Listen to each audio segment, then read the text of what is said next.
আসসালামু আলাইকুম, আমি মবিয়াজুল আলম। আমার computer graphics and multimedia system lab এই সাবজেক্টের ল্যাব রিপোর্ট 4 তথা জিওমেট্রিক ট্রান্সলেশন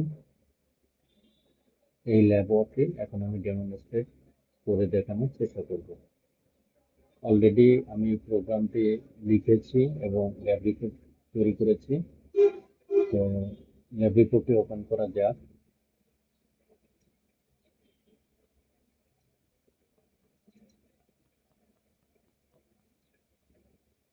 এটি হচ্ছে আমার ল্যাব রিপোর্ট। তো আমি একটু শেষের দিকে চলে যাই। এখান থেকে হচ্ছে আমি এনভায়রনমেন্টটা একটু দেখে আসি, এটা প্রয়োজন হতে পারে। আচ্ছা, প্রথমে হচ্ছে আমি আমার চেঞ্জ ডিরেক্টরি দিয়ে যেখানে আমার প্রোগ্রামটি রয়েছে সেখানে চলে যাব সিএলআই তে প্রোগ্রামটি রান করার জন্য। তো সিএলআই ওপেন করি, msys 2 ucrt64। এবারে আমি হচ্ছে চেঞ্জ ডিরেক্টরি এবং প্রোগ্রামের লোকেশন বা পাথটি এখানে দিয়ে দিব। প্রোগ্রামটি হচ্ছে এই যে এখানে জিও ট্রান্সলেশন ডট সি, পাথটি কপি করলাম, এখানে পেস্ট করলাম, এন্টার। আচ্ছা, আমি নির্দিষ্ট ডিরেক্টরিতে চলে গেলাম। এবার হচ্ছে আমার সি ফাইলটাকে কম্পাইল করতে হবে। জিসিসি ফাইলের নাম জিও ট্রান্সলেশন ডট সি, আউটপুটটা যাবে হচ্ছে, অর্থাৎ একটা exe ফাইল ক্রিয়েট হবে, নাম দিলাম জিও ট্রান্সলেশন ডট exe। একই নাম কিন্তু ভিন্ন এক্সটেনশন, যার জন্য সমস্যা হবে না। প্যারামিটার গুলো দিয়ে দিব, sbm underscore bgi lsbo 3 এবং এন্টার। তো কম্পাইল হয়ে গেল এবং নির্দিষ্ট ফোল্ডারে exe ফাইলটাও ক্রিয়েট হয়েছে। এখন আমি exe ফাইলটা রান করব। Dot slash Jio translation dot exe, enter. তো এবারে হচ্ছে আমি স্ক্রিনে প্রদর্শিত ইনস্ট্রাকশন ফলো করে প্রোগ্রামটি শুরু থেকে শেষ পর্যন্ত এক্সিকিউট করাতে পারবো। তো ফলো করি। Please input the number of points or angles sides of the polygon। পলিগনে আমি মনে করি 4টা পয়েন্ট থাকবে বা অ্যাঙ্গেল থাকবে বা বাহু থাকবে, এন্টার। এখানে হচ্ছে যে আমি এরর চেক দিয়ে রেখেছি। তোর এখানে ভ্যালিড প্যারামিটার, যার কারণে ইনস্ট্রাকশন আসছে ওকে n equal to 4 is valid। পরে হচ্ছে পয়েন্ট p1 এটাকে x1 স্পেস y1 ফরম্যাটে দিতে বলছে। তো আমি x1 দিলাম -3, y1 দিলাম 2। এখানেও ভ্যালিডেশন চেক করা হয়েছে, ওকে। পয়েন্ট 1 এত ভ্যালিড, পয়েন্ট 2 একইভাবে আমি দিয়ে যাই। সেখানে 10-এর বেশি চাপ করছে, সমস্যা নেই। ইনপুট এবার দিলাম, হচ্ছে মানে এন্টার বেশি হওয়ার কারণে নিচে চলে এসেছে কাজটা, অসুবিধা নেই। আমি দিলাম হচ্ছে x1, x2 মান হচ্ছে 5 দিলাম, y2 দিলাম 4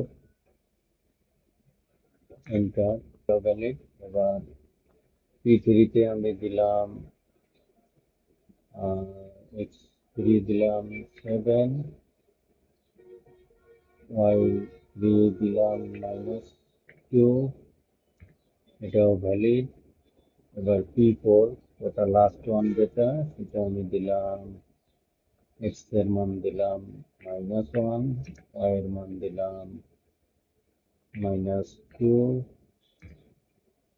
আচ্ছা, এবার হচ্ছে ট্রান্সলেশন ভেক্টর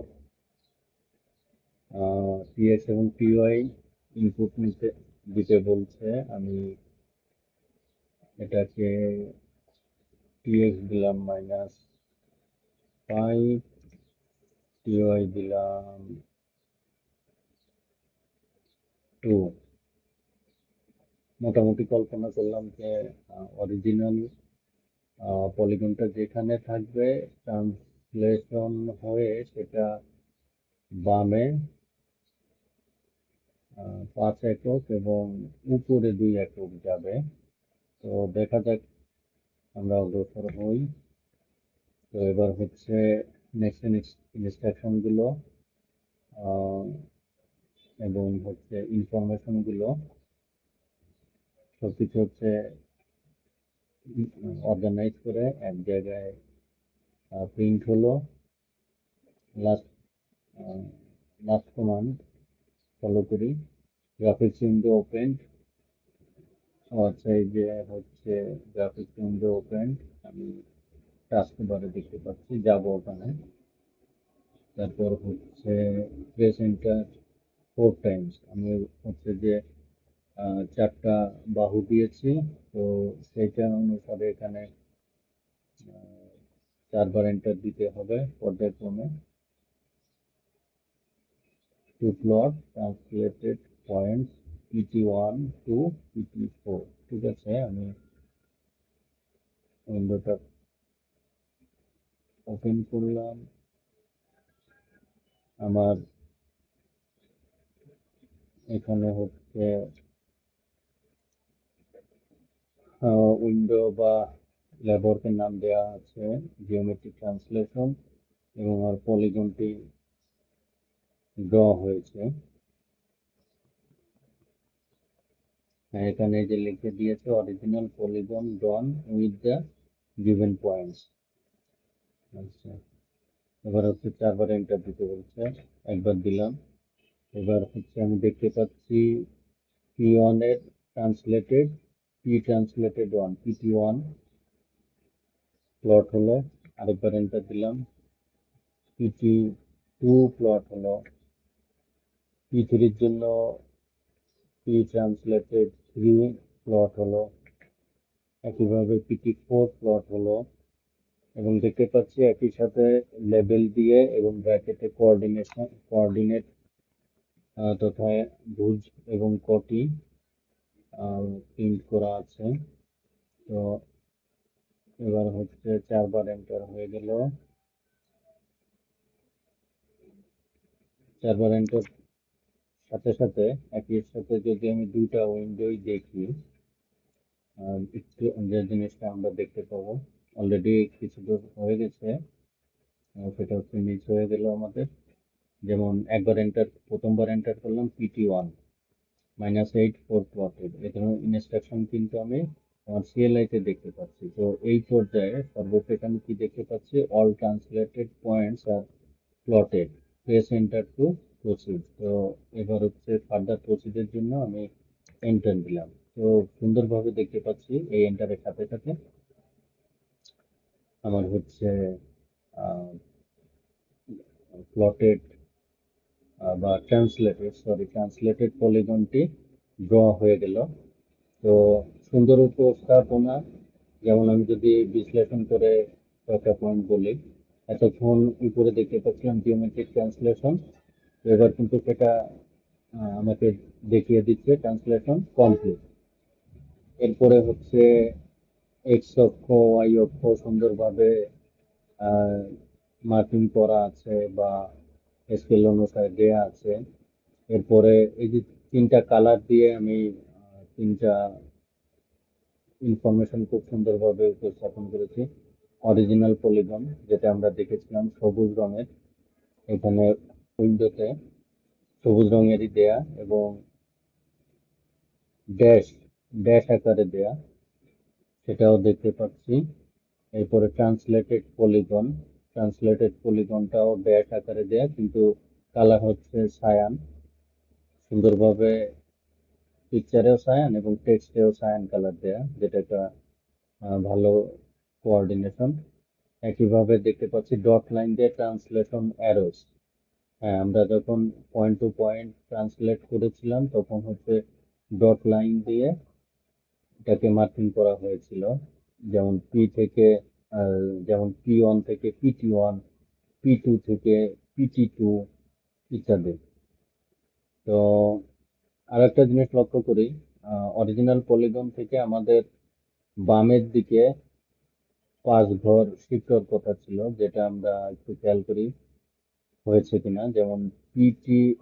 যেমন P1 থেকে যদি আমি 5 ঘর বামে যাই, 1 2 3 4 5, হ্যাঁ, PT1 এর যে এক্স এর মান সেটা রেসপেক্টিভ P1 এর থেকে 5 ঘর বামে গিয়েছে, যেটা সংখ্যা থেকে আমরা দেখতে পাই এবং ঘর গুণেও দেখলাম। সংখ্যা থেকে দেখতে পাচ্ছি পি এর ক্ষেত্রে এক্স এর মান হচ্ছে -3 এবং P1 এর ক্ষেত্রে এক্স এর মান হচ্ছে -3 এবং PT1 এর ক্ষেত্রে সেই মানটি হচ্ছে -8, অর্থাৎ -3 এর সাথে যদি -5 যোগ করি তাহলে -8 হচ্ছে। একইভাবে হচ্ছে ওয়াই কে আমরা ট্রান্সলেশন ভেক্টরে দেখতে পেয়েছিলাম, ওয়াই এর মান 2 ইনপুট দিয়েছিলাম, অর্থাৎ 2 ঘর উপরে যাওয়ার কথা ছিল। তো সেটাও আমরা এখান থেকে গ্রাফে দেখতে পাই, আবার সংখ্যা গুণেও দেখতে পাবো। যেমন আমি যদি P3 জন্য চিন্তা করি, P3 মান 40-তে, অর্থাৎ ওয়াই এর মান হচ্ছে -2, এর সাথে 2 যোগ করলে 0 হওয়ার কথা। তো আমরা রেসপেক্টিভ PT3 এর ওয়াই অংশের মানটা দেখি। PT3 ওয়াই এর অংশের মান হচ্ছে 0, টেক্সটেও এখানে টাইপ আছে। আমরা যদি ঘরও গুনি তাও কি দেখতে পাবো, P3 যেখানে আছে এখান থেকে উপর দিকে 1 ঘর 2 ঘর গেলাম, হ্যাঁ 2 ঘর গেলে সেই বরাবর আমরা হচ্ছে PT3 কেও পেলাম। তো আশা করি আহ, আমাদের যে রিকোয়ারমেন্ট ছিল সেটা এই ভিডিওর মাধ্যমে বা ডেমনস্ট্রেশনের মাধ্যমে দেখানো সম্ভব হয়েছে।